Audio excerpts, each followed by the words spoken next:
Well, good afternoon. What a beautiful day it is. A Saturday. It's so nice when the weekends come. And I had company last night. A friend of mine, Tara, surprised me. She dropped in and brought some chicken and some salads. Oh, sweetie, you smell it. Hold on. I gotta give Candy some. Here. Anyway, Tara came over and brought chicken and salad and buns, and we had like a picnic in my living room.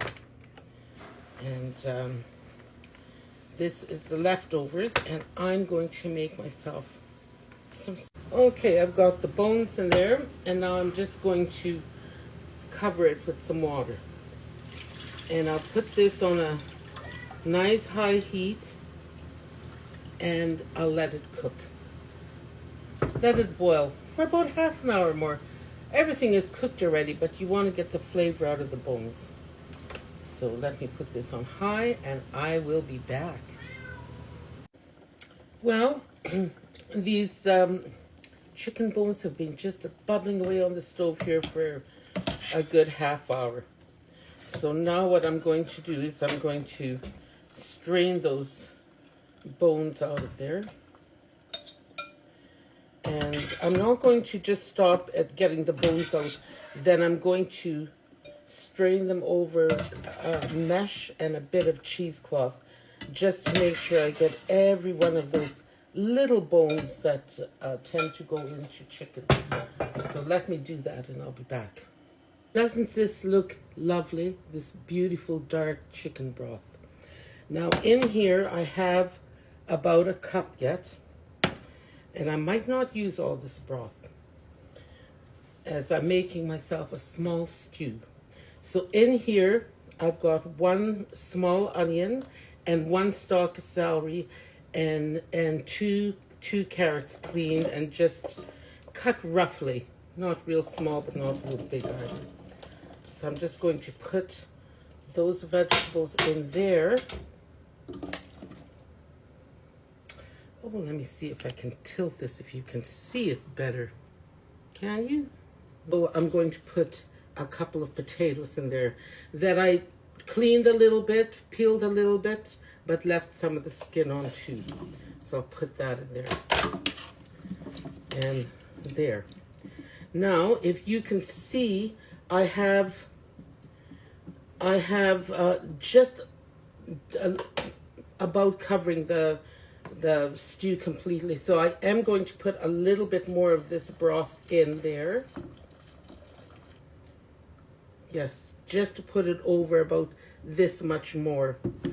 And this broth, I will put this into a container and I'll let it cool, and then I'll put it into a container and I'll put it into the freezer. And next time I need chicken broth, and I'll mark it, I'll have chicken broth ready. So there. So the other thing I want to do is I just want to taste the broth. And I know it will need seasoning, so let's see what it needs.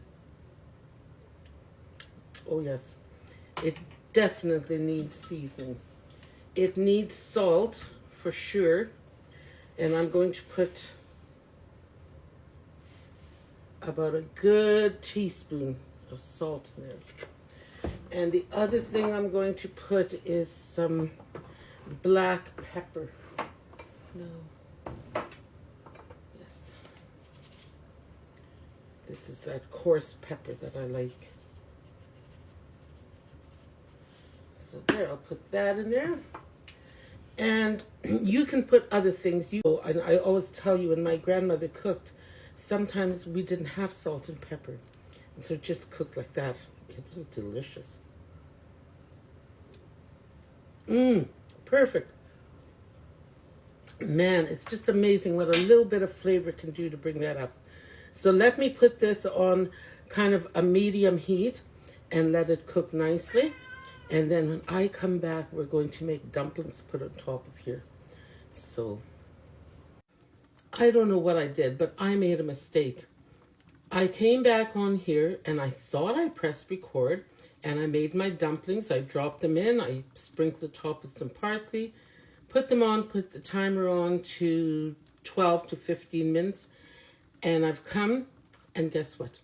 I did not record any of that. So where I stopped was where I was cooking the stew. I think I hadn't even I said I was going to come back and put the dumplings. So I'm telling you exactly how I did it.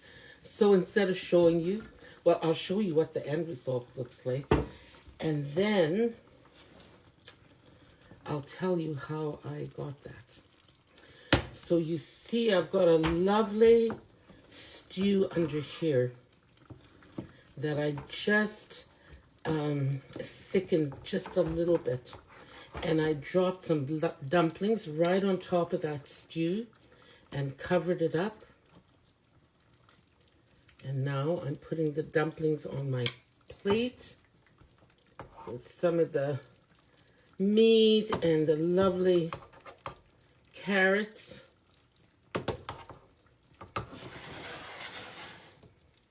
And here is my lovely chicken stew with dumplings.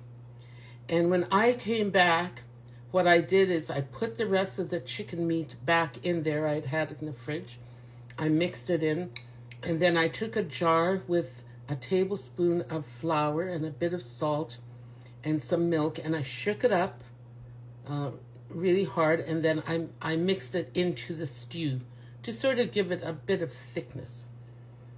And then in another bowl, I took a cup of flour, a teaspoon of baking powder, and 3/4 teaspoon of salt, and 3/4 cup of milk.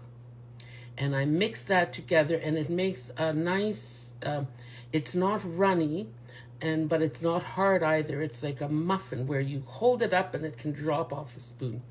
And I dropped it on top of my stew. I covered it and I cooked it for, it says 12 to 15 minutes. But they were smaller, so I checked them and they were ready.